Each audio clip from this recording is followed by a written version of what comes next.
Moreno. За брада. Дэрчнаа.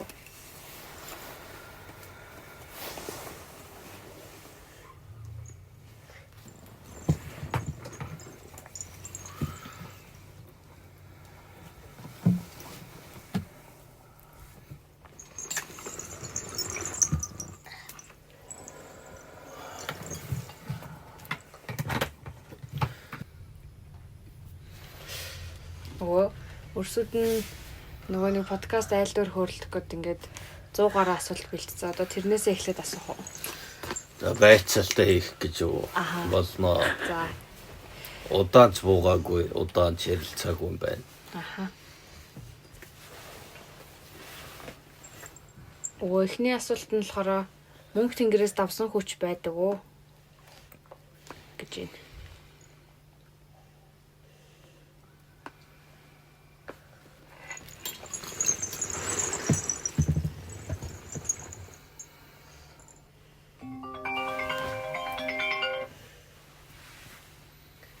Абутлгүйтлээ дахиад эхлэх юм дээ. Яаж хэлсэн зүгээр вэ? Сайн утсны дуудгаар. Цагтан та.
Нэг жижиг охтон дуурайд.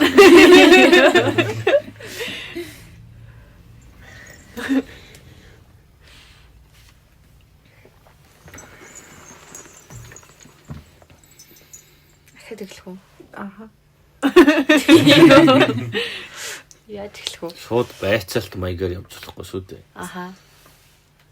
За би тэгвэл жаахан юуг нь залруулах асууж болох уу? Тэг та шууд. Би ялаалт. За би ялалт. За. Ер нь бол дэлхий дээр маш олон шашнууд байдаг. Тэгээд тэдгэрийг бол одоо бидний өвгдөөс одоо эзэн Чингис хаан маань бол нэг захиргаанд бол оруулсан. Гэхдээ бүх шашныг бол одоо хүлээн зөвшөөрөөд түүнийхэн дээр бол та бүхний шашныг хүлээн зөвшөөрч байна. Гэхдээ үүний дээр мөнх тэнгэр бүх шашин бол одоо мөнх тэнгэрийн доор бол захирагдах учиртай гэж зарлигдсан тийм юуг бол одоо уншижсэн. Тэгэхээр энэ дээрээс ингэж үзэхээр бол мөнх тэнгэр гэдгийг одоо яг бүхний орой дээр байдаг одоо шудраг үнний одоо бидний одоо яг төсөөлж байгаагаар бол одоо шүүх жизэн шудраг үнэн шүү одоо нэг ивэгч хөө одоо яг тийм тэнгэр гэж ойлгож байна л да. Тэгэхээр босож шашныгаа бол одоо ингээд яг түүнд хүрэх арга зам юм шиг одоо биднэрт бол ингэж төсөөлөгдөд байгаа юм. Тэгэхээр ер нь бол одоо нэгдүгээр энэ шашин хийгээд энэ мөнх тэнгэр хоёрын хооронд ямар маралтай байна. Ер нь бид нар чинь их л одоо мөнх тэнгэрийг ингээд шүтдэг. Тэгээ хаана байдгүйгээд хүмүүсээс ингээд асуух юм бол энэ дээр энэ одоо энэ долоон бурхад руугаа заахчих уу те. Заагаал энд бол одоо мөнх тэнгэр байдаг. Хүн таваа одонд бол одоо бас л ингээд эцэг өвгдүүд маань ингээд сууж идэг гэл ингээд одны аймагуудаа л заадаг. Түүнийгээ одоо мөнх тэнгэр гэж ойлгодог.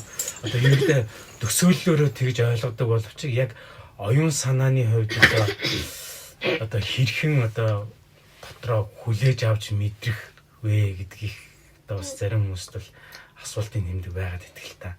Тэгээ ер нь бид нар энэ ялангуяа энэ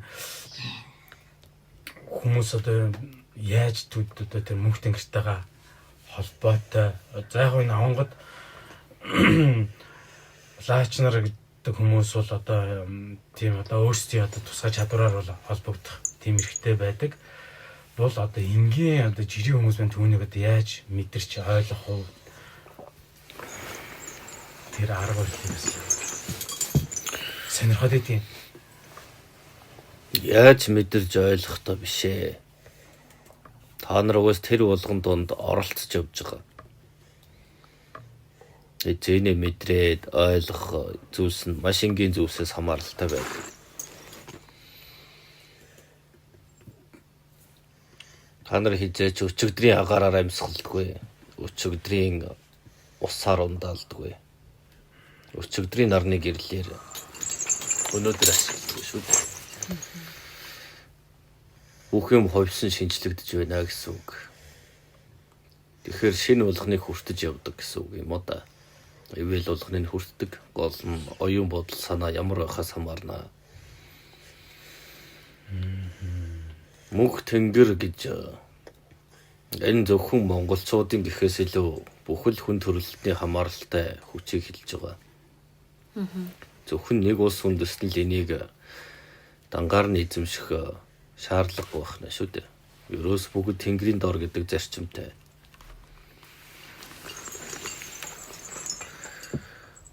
Олон шашин шүтлэг гэхээс илүү олон эрх ашиг хоорондоо тэмцэлдэж байгаа л харагддаг юм да. Зарим нь эвлэлд нэгдэж бие биенээ хүндэлдэг нь байхад зарим нь бол бие биенээ үгүйсгдэг. Оршин тогтнохын тулд нэгнээ байхгүй болгож өөрсдийнхөө зөв мэт батлах гэтэл яг үүндээ бас бүгд нэг талын зорилгын нэг хүчний зүйлийг өөрөөр тайлбарсан байх боломжтой. Тийм бай. За асуулт 50 гэдэг нь юу асууна гэлээ? Мөнх тэнгэрээс давсан хүч байдаг уу? Тийм хүч байлаа гэж бодъё. Гэхдээ тэр чинээгээр хүмүүсээс ухамсар далд чадварын хувьд яг дэндүү өндөр холдно гэсэн үг юм. Тэгэхээр тийм хүч байдаг. Бүх юм эмх дараалал, дис дарааллын дагуу явна гэсэн үг. Яг л энэ оршихуйч нь ганцхан л нар байгаа юм биш шүү дээ. Бас л харахгүй дундаас цааш гитлээд явбал дахиад өөр нар байгаа. Тэгвэл тэрийг бас хамаарсан иргэшээсэн хүч байна гэсэн үг.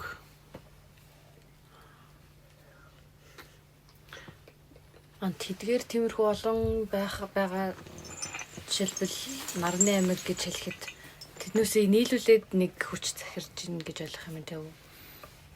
Нэг галтод байгаа бол нэг хүч байна гэдээ ойлгож байгаа. Гэтэл цаашаа яваад исэн бас нэг галтод байна. Тэгвэл бас тэрийг хариуцсан нэг хүч байж таараа шүү дээ. Тэгэхээр одоо саяны ярианаас бол яг мөн одоо бидний ойлгож байгаа мөнх тэнгэр гэдэг бол яг нарны аймгийн хүрээнд одоо тийм ээ захирч иргэшээж хаюунда одоо эргэлтэндээ байлгадаг тийм хүчийг бол бид нар мөнх тэнгэрэ гэж ойлгож болох уу? Ер нь төсөөлөд хамгийн ойлгохноор бол тэгж л ойлгуулна да. Шинжлэх ухаанаар одоо бидний одоо таньж мэдснээр хүн төрөлхтний таньж мэдснээр бол одоо нарны аймаг дээрээс нь ингээ олон нарны аймаг нийлээд галактик гэдэг зүйлийг бүтээгээд нөө сүүн зам гэж бидний одоо ярьж ирсэн. Тэгээд энэ галактик түүний дараа ахаад яг тэрэн шиг хэдэн мянган галактик байдаг гэл ингээл төсөөлөл ингээ бодохоор ерөөс орчлын ертөнц хязгаар нь хаана байна? Тэрний цаад одоо удирдаад байгаа хүч нь юу юм болоо гэх ингээд бүр тархинд бол бидний төвшний тархинд бол ер нь одоо бол багтахааргүй төсөөлөл бий болдог л доо. Удирдах байгаа хүч бий. Гэхдээ бас тодорхой хэмжээгээр мөнх тэнгэр гэдэг зүйлээ ойлгохгүй байж дараагийн төвшин рүү шилжих боломж бас байхгүй байна. ямар нэг байдлаар тэднийг судлахын тулд тэр зүйлүүдээр зорчих хэмжээний чадвартай байх хэрэгтэй болно. Ингээ бодохоор юу одоо бид нар ч юм бол энэ дэлхий дээр байгаа хүн төрөлхтөн бол хамгийн ухаантай хүмүүс гэж өөрсдөө бол тодорхойлж байгаа. Ингээд ирэхээр одоо бидний оюун ухаан мэсрийн төвшин ер нь одоо ингээд тааны харж байгаа нь хэр зэрэг өндөр байдаг юм. Тэгээ одоо бид нар зөвөр ингээд яхаар ингээд дэлхийн бүр ингээд гүнтэй хүртэл амьдрал байдаг гэдэг. Одоо янз бүрийн бид нар чинь ингээд ийм нийгмийн югаар янз янзын үзэж судалж төөрөлдөн шүү дээ. Тэгэхээр чи ингээд дэлхийн бүр гүнд чи ийм доод төвшний одоо барай зарим хүмүүс нь 5 тэр одоо дэлхийн гүнд байдаг ч шиг. Тэгээд зарим нь болохоор ингээд тэгээд ингээд амтны төрлийг аваад ингээд дэвсээр байгаад ингээд хүн дээр ирээд одоо хүн бол одоо тэр дээшээ оюун ухамсарын төвшин рүү одоо шилжих тийм арай өндөр төвшөнд ирсэн төрөлхтөн болж төрөлхтөн одоо гэж болоод тэгээ энэ дээрээс одоо яг буцаад унах уу ухрах уу эсвэл дээшгээ ингээд оюун илүү нөө оюун ухамсар тал руугаа дээшгээ дэвших үү гэдгийг одоо тийм зааг тэрл байдаг юм шиг тэг төсөөлөгдөлтөө энэ дээр ер нь ямар одоо та юу одоо зааг гэж байна. Тийм ээ. Хүмүүс шинжлэгдэж, хувиран өөрчлөгдөх, эсвэл гацаж, ер нь дуусаж, тэнцэхгүйгээр үлдэх хоёр талын тойлтой байгаа. Альва зүйл шинэ төвшинлөө шилжиж байгаа бол дор бүрнээ маш хатуугаар шинж тэмдэг нь илэрнэ гэсэн үг.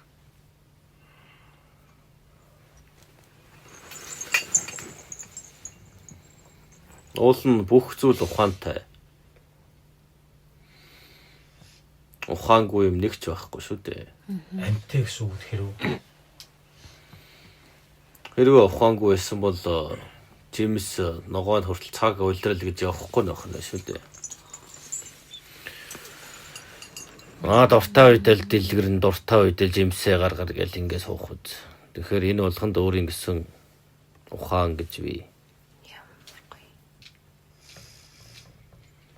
Хүнд оюун ухаан байдаг бол амьтдад ч байгаа.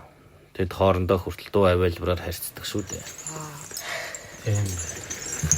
Тэд бас бодно, сэтгэн мэдээж хэрэг. Тэгэхээр ганц хүн биш. Ерөөсөө л энэ ертөнцийн бүтээл болсон зүйлс бүгд ухаалаг байдаг юм байна гэдгийг ойлгох нь чухал. Хэлбэр дүрсэн л өөр болохоос бодож сэтгэх нь төстэй шүү дээ. Гэхдээ тэр ухаантнууд төрөл бүрээрээ ондоо үзэгдэх хэлбэр дүрсийн үед өөр боловч бодож сэтгэх нь нэг байх нэ. Адилхан бодож сэтгэдэг. Гэхдээ хязгаартай. Хэрвээ нохоо байхад хүнтэй шууд харилцна гэж байхгүй.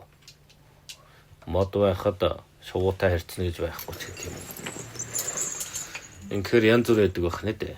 Тийм байна уу. Тэгэхээр бүгдээрээ сэтгэдэг, ойлгодог, бас мэдэрдэг гэсэн үг. Тийм ээ. Тэгэхээр ер нь бол яг өөрсдийн оюун ухааны төвшөнд ингэ бодсон тийм ээ. Бидний одоо ингэ бид хэдэн ч ингэ бодохоор бол ингэ жишээлх юм бол зүгээр л хамгийн сүүлд ингэ хотод Монголд махны үний хөндөр болж байна. Тэнгүүт малыг бол ерөөсөн мах. Энэ бол ингэ төрөөд өсөд том болонгуудаа л өсөөл бид нар бол түүнийг одоо ингэ мах болгоод итгэлийн үүрэгтэй тэр бол тэгчл төрсөн. Нэгсэн дом бол хүн төрлөختний тэжээл болох гэж л төрсөн гэж ойлгож байгаа шүү дээ. Гэдэг сэтгэлгээгээр л одоо бид нар бол тэгж ханддаг. Мөн энэ байгаль дэлхий дээр байгаа ургамал амьтад бол биднэрт ингээл ургаал хагдраал ундаг. Тэгэхээр тэрнээс өмнө одоо бол энийг бол үхээс одоо ингээд юу яхаас 2-3 сар ингээд ургаал унахаас л биш. Энийг бол одоо авч иднэ үү, зулгаач хайна уу, зулгаан уу тийм ээ. Чухалчилдаг. Энэ бол энэ амьтан ургамлын одоо яах гэж амьдарч байгаа, оршин байгаа нь бол тийм биднэрт бол нэг тийм чухал биш юм шиг харилцдаг л да. Тэгэхээр ер нь энэ талаар ер нь буруу ойлголттой л харилцаа үүсээд нэгсэндээ бол бид нар бол байгальтайгаа орчин амьд байгальтайгаа буруу харилцаанд ороод түүнээсээ үүдэлтэйгээр одоо энэ сүүлийн одоо энэ янз бүрийн дулаар л өвчин өдөргээд байгаа шалт энэ одоо буруу зүйлс бол одоо үүсэж байгаа юм байна гэж зөв төсөөлөгдөж байна нөгөө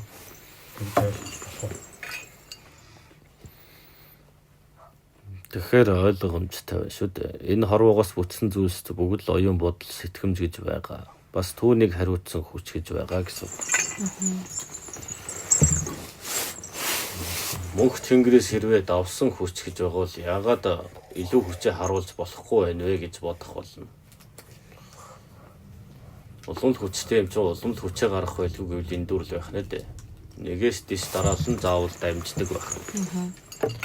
Аажмаар чангаруул. Зүйрлээд ойлгол 1-р ангийн хүүхэд 1-р ангийн шалгалт ингээ бүх юм өгөөд тэрийг ойлгоод болж ивэл дараагийнхаа ангийн агуулгыг үзээд ингээ ойлгодог шиг. Тэгэхээр энэ метийн далд ертөнцийг судлахын тулд бас дараагийнхын төвшин ийм шүү тийм шүү гэдэг зүйлийг ойлгох хэрэгтэй болно. Тэгэхээр одоо бид нар сая ахын хэлж байгаагаар одоо ингээд тэнгэр гэт тэгэнгүүт 7 мөрх одоо заадаг ч гэх юм уу. Тэгвэл яг ингээд ойрхон хажуудаа байгаа өвс ногоо одоо ингээд байгаль хэлхийдээ ингээд харьцуул тэрэнд хүрэх одоо арга зам гэх юм уу. Ойлголт маань нэмэгдэх болов. Бүгд л нэг зүйлийн бүтээл гэдгээр юусан марч болохгүй юм. Тэгэхээр тэр бүтээлийг яг хоорондоо зохицсон ойлголцох нь хамгийн чухал. Тийм байна уу. Бид нар чинь хоорондоо яг нэг гинжин нэг нэгнээсээ яг хамааралтай байдаг юм байна. Нэрэл одоо ингээд ургамал ногоо нь хордлоо гэж бодоход тийм ээ. Тэрийг идэж байгаа амттан мал нь хордно. Тэрийг нь бид нар идэх юм бол тэгээ муу адил өвдөл сүтлэх юм биш шүү дээ. Тэгэхээр ер нь уялдаа юмны уучрал бодол гэж байх юм байна.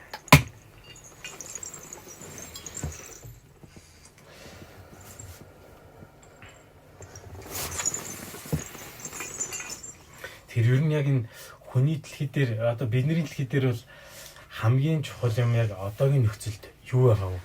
Одоо энэ материалын зүйл буюу нэгдүгээрт мөнгө тэгээд тансаг сайхан амьдрал гэж хэлж байгаа. Одоо эд хөрөнгөний дээдийг хэрэглэх тийм ээ. Энийг бол бид нар бол хамгийн чухалчилдаг одоо тийм цаг үед амьдарч байна. Тэгээд түүний дараа эдгээр нь хангачингууд ингээд зарим нь одоо дэлхийн том бидний одоо одууд буюу олонний танил хүмүүс бол ер нь бол эд хөрөнгө ихтгэхээр ингээд амьдрал утгагүй болж байна. Оюун санаа бол чухал байна гэдэг бүр маш энгийн тэгж амьдраад өөрсдийнхөө амьдралаар ингээд үлгэр дуурайл үзүүлээд тэгээ амьдарч байгаа хүмүүс ч байдаг. Тэгээ эднэрийг ингээд харахаар нэр бид нар чинь одоо ялангуяа энэ энгийн хүмүүс маань хитрхийн нөгөө материалын хэрэгцээнд хангагддаг учраас түүндээ ингээд одоо анхаарал хандуулаад тэгээд жинхэнэ одоо хүний насны 70-80 жил сандал энэ хугацаагаа ингээд дими өнгөрөөд материалын зүйлдээ ингээд түүнийг одоо өөр юм болгож авах гэж тэр үнэтэй цаг нараа ингээд зарцуулаад тэгээ насныхаа одоо тэр 50 60 нас гэдэг бол хүндрэлтэнд хүний ертөнцид бас л нэг тийм нэлээд тийм өтөл ер нь бол эд хийж бүтээх нас биш болчдөг. Тэгээд ингээд явсан замаа эргээ харсан чинь үгүй бид нар ч одоо ингээд юуны төлөө амьдэрсэн бэ? Ингээд баахан л ингээд мөнгө эд хөрөнгө хураагаад байсан. Баахан ямар ч аз жаргалгүй тэгээд өвчин ингээд авчихсан ийм л байдалтай болчихжээ гэж ер нь юу байдаг л та. Ярддаг. Тэгэхээр энд бол ингээд би зөв яг энэ бол яг бидний зүгээр л түгээмэл байдаг амьдралч юу. Тэгэхээр бид нэр ер нь ингээд бодоод байхдаа ер нь та дөрөв хэлсэн, таны дөрөв хэлсэн чинь ингээд мөнх тэнгэртэйгээ холбоотой түүнийг нэг хэсэг нь юм бол бид нэр ингээд мөнх тэнгэр эсвэл өөрийнхөө тэр дээд хүчийг таньж мэд.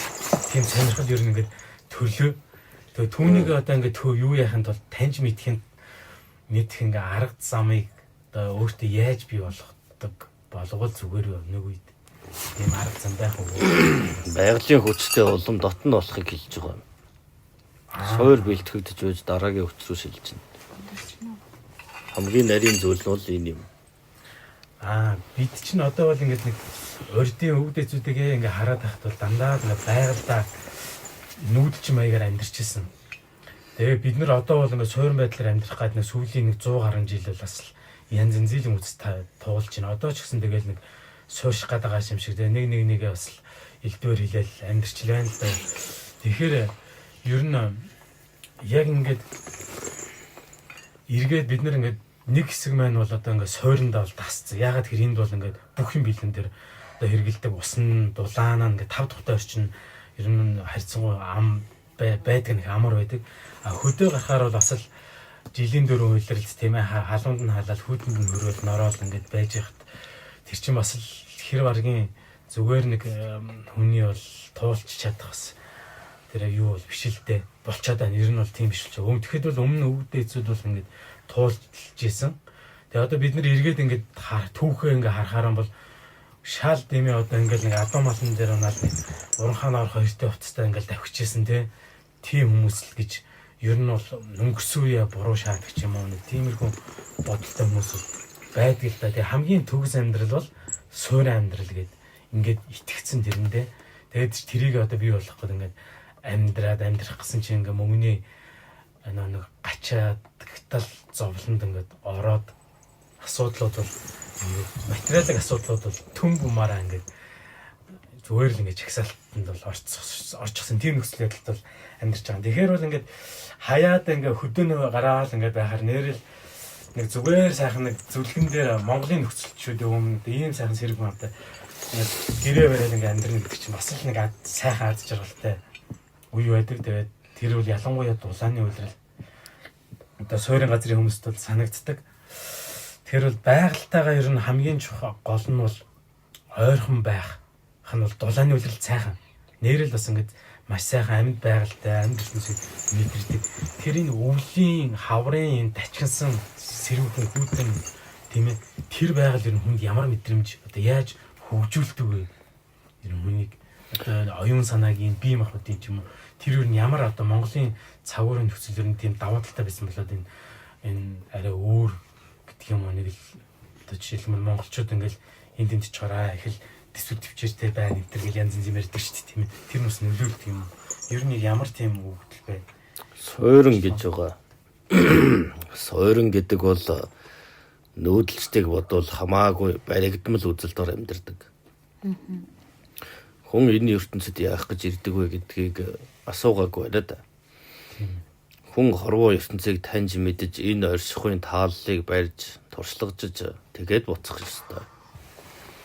Тэгвэл суурингийнхан бол өөрсдийн хан хэрмээ бариад өөрсдийгөө хайрцаглаад үлдэх нь тэр дундаа юмсыг зохиож өөрсдөндөө уялдуулж бий болгосон байна. Нүүдэлчдийн арга барил бол хорвоо ертөнцтэй тулган урлаж танилцах, мэдлэг олж авах, түүний аяыг дагах, янз бүрийн цаг уур амьсгалтай наан цаана болж засан зохицох чадвартай байхыг хэлж байгаа. Шинэ газар ирэхэд тэр газрынхаа ааш хаягийг олж мэдэрч ийм байна, тэгж малаа бэлчээн, ингэж явна гэдэг судалдаг шүү дээ. Энэ бол нэг амьдралыг таних, оршихуйгаа таних бас нэг дадлага юм. Тийм байна. Тэгэхээр суурингийнхныг бодвол нүүдэлчт нь илүү оюун ухамсарын төвшөнд бас байгальтайгаа холбогдох чадвараараа илүү байдаг. Ямар нэгэн шинжилэл өөрчлөлтөнд үргэлж бэлтгэлтэй байдаг байх нь шүү дээ. Тийм байна.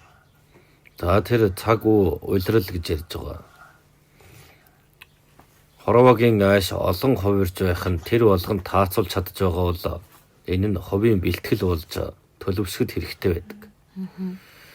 Тэгэхгүй нэг хэвээрэл байнгын байгаа гэвэл хорвоогийн өөр өнгийн аашиг мэдэхгүй бас л арга дутагдж байна шүү дээ. Тийм байна. Тэгвэл тэдгээр сойрнууд нь ийм зүйлийг мэдэхгүй багшралдаж байгаа учраас хөгжих талаас жоохон удаасралтай байх боломжтой. Мөн түүн дээр нэмээд хүмүүсийг тэр сойрон дээр нь дөрүүлсэн үзэл баримтлал гүн ухаан шашин шүтлгүүд хүртэл хамаатан үүссэн байна шүү дээ. Тийм байгаа.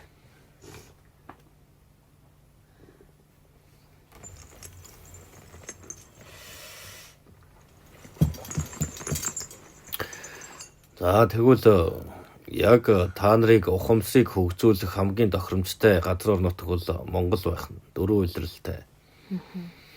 За үүн дээр нэмээд өргөн удам газар нутаг байна. Тийм юм шүү. Мөн соёл нь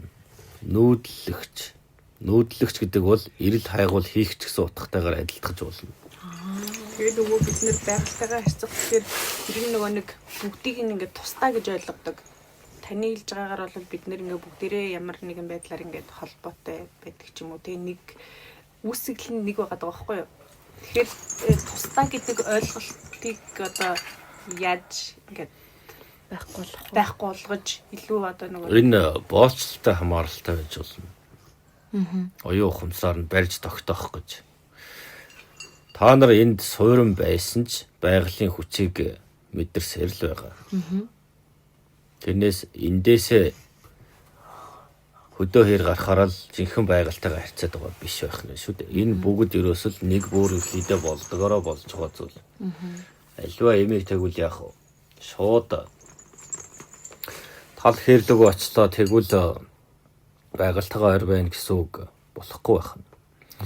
Бас эндээ суурин байла хот юмыг чинь хөгжил энэ төр гисэн боловч бас л байгалийнхаа юмн дундаа л та нар байгаа шүү дээ.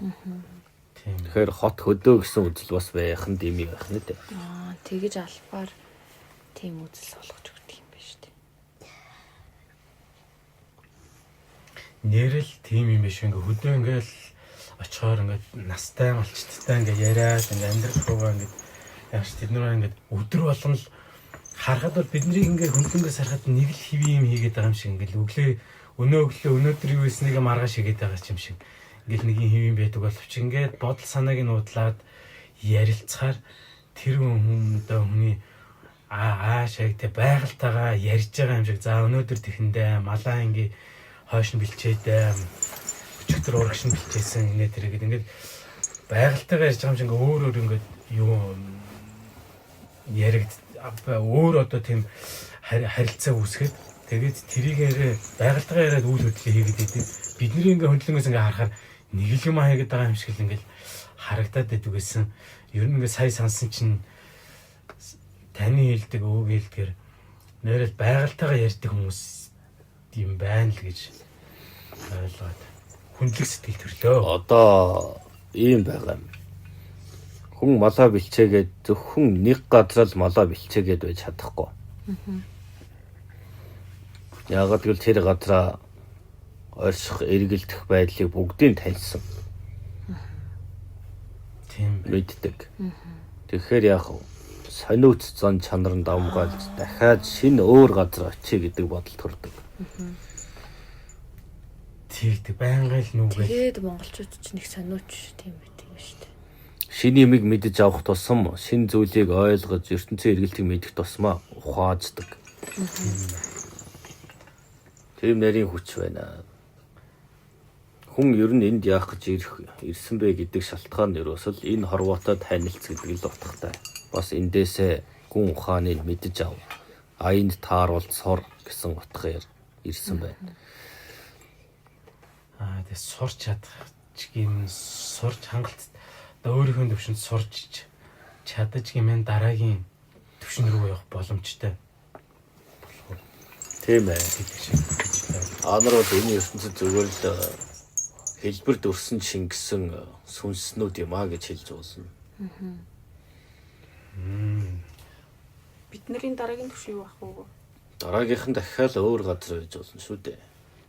Тэр зүгээр саний юм дээрээс ингэж нэг ярихад одоо ингэ бид нар чинь ингэ 60 70 жилийн хугацаанд ингэ сурч чадахгүй одоо хангалттай сурч чадаагүй ингээл байж байгаа л буцаад дахиад л хүний төрөл олчлоо гэж бодъё. Тэгэнгүүтээ тэр урд насандаа бас нэг жаахан юм сурцсан байдаг. Тэрнийхээ мэдээллийг бас аваад ирчих тийм одоо тийм боломж байна бас аваад ирчихвэл гай бид хурдан сурч. Тийм боломж нээгдэж болно. Гэхдээ хамгийн гол нь ухаалаг байх нь чухал байх нь. Ягаад цаг хугацаатай баригдаж байгаа шалтгаан гэвэл тэнэг хэвээрэл хэдэн мянган жил наслаад байвал их гай тарина да. Тийм байх боломжтой. Тэгэхээр маш хурдан сэлж эргэлдүүлэх боломж ч үүсэж болно. түүгэж өгч шүү дээ.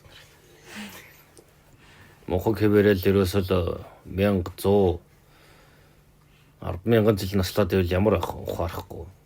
Тэгээд энэ сүнснүүдийг дахин төрүүлээд байх нь одоо яг ямар их холбоотой. Энэ бол бүхэлдээ тойрог эрчим явж гин гэд бод. Энэ удаашраад ирвэл бас доголдол үүснэ гэсэн үг юм. Тэгэхээр ямар нэг зүйлээр цаг хугацаа хэмээгчээр тохируулж байгаад тодорхой хэмжээнд нас болгоныг оноож өгдөг байгаа. Байнгын хөдөлгөөн. Яг ингээд ийм төсөл төрлөө ингээд их зүгээр ингээд энгийн одоо балчирын нэг төсөл шүү ингээд том одоо мөнгө тэнгис ямар нэгэн тийм том нар шиг хүч маш хүчтэй ингээд гэрэл ир төсөөл юм. Тэгээ тэр бол өөрийнх нь эрчмээр ингээд маш ингээд тодорхой хурдтайгаар ингээд том тойргоор хөдөлж байгаа. Тэгэнгүүт түүний доор иргэн тойронд яг ингээд ахаад ингээд жижиг тойргууд ингээд үүсээд эргэлдээд идэг. Тэгээ тэрний дотор ингээд ахаад жижигүүд ингээд яг тэрэн шиг л тийм эргэж байгаа тойргийн дунд бид нар амьдарч байгаа юм байна л гэж төсөөлөгдлөө нөгөө. Тэгээ маш тийм хурдтай 80 жил хэрэгдэг тойрогт. Тэгээ мэдээ дараагийн төвшөнд бол 200 жил хэрэгчих юм уу те. Ингээд нэг яадаг. Дэвшдэг. Энэ болгоны цаг хугацаа тус бүрнээ өөрөөр тохируулагдсан байдаг шүү дээ. Тийм байна. За нэг л 100 амьдардаг зүйл байна. Нэг л 7 хоног амьдардаг амьтанч байна. Тийм биз? Зарим нь 1 жил, зарим нь 10 жил, зарим нь 5 жил гээл. Энэ бол хүний тоолж олсон ертөнцийн эргэлдэх байдлыг ажигласан л нийтээр их хилтсэн тоо юм. Гэхдээ тэр болгоны өгсөн амьдлын хувьд бас асар их хугацаа байж болно шүү дээ. Зөвхөн 3 сарын хугацаанд амьдардаг зүйлийн хувьд тэр нь та нарын тоолдоос илүү бараг 100-200 жил юм шиг санагдах ч юм уу. Тэгэхээр тус бүрдээ цаг хугацааг хүлээж авах тэр мэдрэмж нь өөр гэсэн. Цаг хугацаанд тус бүрт нь хяналт тавьсан байх боломжтой гэсэн үг. Хүн л одоо өөрийнхтэйгээ харьцуулбал баг. Тийм өөрийн цаг хугацаа. Өөрийн тоолсноор хэмждэг байх нь шүү дээ. Тэр чинь бид өөрсдөө зохиосон цаг хугацаагаараа л бүхнийг хэмжиж байгаа учраас. Тэгэхээр ер нь бол энэ мөнх тэнгэрээ таньж мэдих юм бол орчин дэлхийд байгаа өшгөөгаал сайн судалж тэгээд түүнийг түүгээрээ дамжуулж дээшээгээ одоо төсөөллөө хөгжүүлэх нь чухал. Эхлээд тэнгэр хайх биш. Эхлээд энэ газар ямар шалтгаанаар бий болсон юм болоо гэдгийг олох хэрэгтэй. Энэ хөрс ертөнц юунаас болж бий болов? Тэгээд ягаад би энэ дэлхийгдэж ирэв гэх мэт. Одоо энэ зүйлээс сурч мэдэж авч байж дараагийн төвшөнд яах вэ гэдэг юм.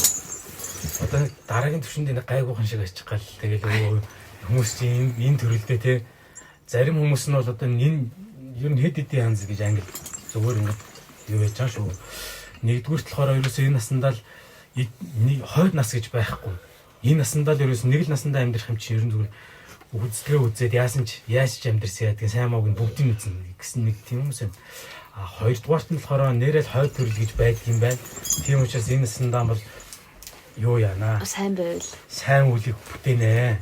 Тийм ээ. Бус тэмтэй явна гэдэг нэг тийм одоо нэг жоохон тийм нэгүсэн сэтгэлтэй ч гэх юм уу. Нэг тийм төвшний нэг хүмүүс одоо хитрхи оюунлаг юу талын оюун санааны талын хөгжлийг эрэлхийлсэн нэг тийм хүмүүс. Нөгөөх нь хитрхи материалаа гэх юм уу. Тийм хүмүүс байдаг л да. Одоо ер нь бол хүн төрөлхтөн бол ингээл ярилцаад байхад аль нэг тал руу ер нь бол ямыг дэнсэлж биш аль нэг тал руу нь хэлбийж ингэж туйлшрах байдлаар ингэж ханддаг болсон ер нь бидний үед хүмүүсийн сэтгэлгээ.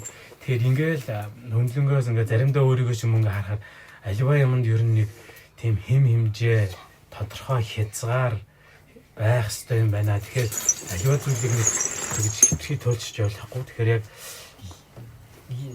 одоо бидний хэлдгээр бол нэг ямарваа нэг эдийн ундны нэг давс чихэр давсыг нь сайхан тааруулаад хэрэгэлдэг шиг. Тэгэхээр амьдралд нэг бас нэг зүйл байж юу юм дараа бас нэг аюухан шиг тийм. Яг гэдэг юм эсвэл энэ насандаа нэг сайхан амьдрах тийм ээ. Бодлоо ер нь тэгэхээр яг энэ дээр одоо өнөө хүмүүс та ингэж л зөв амьдрах юм бол та нар зөв замаар явж шүү гэж. Тийм саяхан нэг тийм ямар хүнийг яг зөв амьдарч байна гэж хэлэх юм болоо гэж толгойд нэлээд бодогдоод байна. хүн болгонд өөр өөр гэсэн ойлголттой. буруу гэх юм болоо гэдэг. Хүн болгонд өөр өөр бодол байгаа. Дээрээс нь хүн болгоныг нэгтгэж бариад байгаа хүч байна шүү дээ бодлого. Тэгээгүйсэн бол хизээнэ та нар чинь талын таван тийшээ тараалалга болно шүү дээ. Тэгэхээр энэ мэтэр бас тэр дундуур их нөлөө гэдэг бодлогын чанартай барьдаг хүч байгаа. Та нарыг бас дуртайгаар нь тэгж ирэх чөлөө өгдөггүй юм. Тийм байдаг уу. Бид нар ч одоо ингээл Тэр эрх чөлөө гэдэг зүйлийг та нар өөрсдөө дор өрнөө мэдрээд эхлэх юм бол дараагийн төвшинлүүгээ ажмаар шилжээд явах боломжтой. Гэхдээ тэр эрх чөлөө гэдэг юмыг мэдрэхгүй байгаад байвал одоо нэг ёсоор тэр та нарт хийж байгаа тэр барьж тогтоож байгаа бодлогыг даган биширчгээд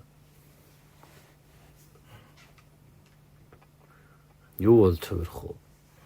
Тэднийг л хүчрхэг байлгаад л өөрсдийгөө золиослоод яваад байна. Шин таних мэдэх зүйлээж ашиглаж чадахгүй. тэгсэн чинь тэрэг нийлж чиг санагдчих. Бид нар ч яг нэрэл нэг юу яадаг вэ ингээл нэрэл одоо байгаа хууль дүрм зүйлс дээрээс үнэн гэж хэлдэг шашиндаа ер нь хүмүүс итгэж байна. Эсвэл ямар нэгэн тийм үнэлэлд итгэж байгаа. За 3 дугаарт нь одоо хамгийн том ингээд захирдаг зүйл бол хууль. Өөрөөр хэлбэл тэр улсад одоо энэ хуулийн хүрээнд та нар ингээд амьдарч байгаа бол ийм үүрэгтэй эрхийг эдлэнэ, хариуцлага хүлээнэ гэж ер нь бичиж томхоглосон тийм хууль байдаг. Түүнийг л одоо дагаж мөрдөх үүрэгтэйгээр амьдарч чинь тэрэн тэгээд ингээд бодсон чинь ер нь бид нарыг ингээд ягаар нэг хүний эрхийг хамгаалаад байгаа юм шиг боловч нөгөө яг хүнээ хитрхи хохироогоод ч байгаа юм шиг. Яг зарим нэг юм үнд нийцэхгүй те тиймэрхүү юм. Тэгээд дээрээс нь шийдвэр нь шудраг босч юм уу тийм байдаг. Тэгэхээр ер нь бол бид нар хитрхи баригдмал байгаа учраас л одоо тийм учраас л задарч чадахгүй байна. Тэр цаад хүчтэй харьцаж чадахгүй байна. тэр хан үсгэсэн биш шүү дээ. Та нар бүгд тэр болгоныг ирж хайгаад эхлэх юм бол энд улс орн гэж байх боломж үүсэх үү? Үгүй.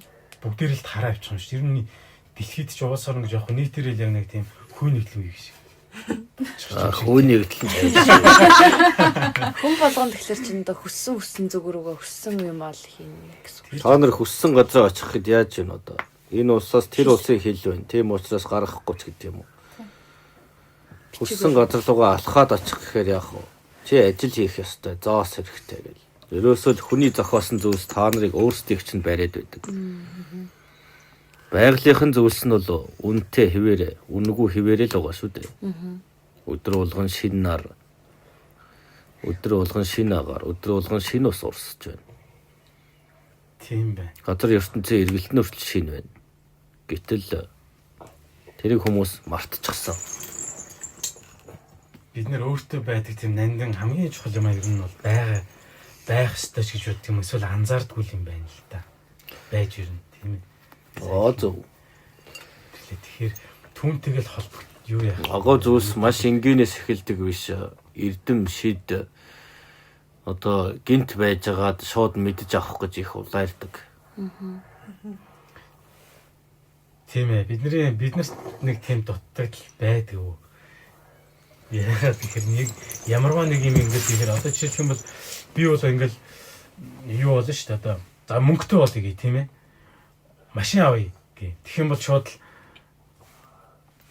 шууд маргааш гараад сарын дараа машин авна гэдээ маш их тийм одоо ямар нэгэн аргаар мөнгө олох юм эсвэл зээлээр тэрийг нэг маш хурдан аргаар баяж хөрөнгөж тийм одоо юу үзэгт хэлтэй өөртөө тийм хитрхи шунал юм уу альва зүйлийг ячингуудаа тэгэхээр чи ер нь бол тэр зүйлийг айжмаар л бий болгох мэдэрч ойлгох гэдэг чи оюун санааны хувьд ч гэсэндээ тэгж ойлгох нь чухал юм байна тийм ээ.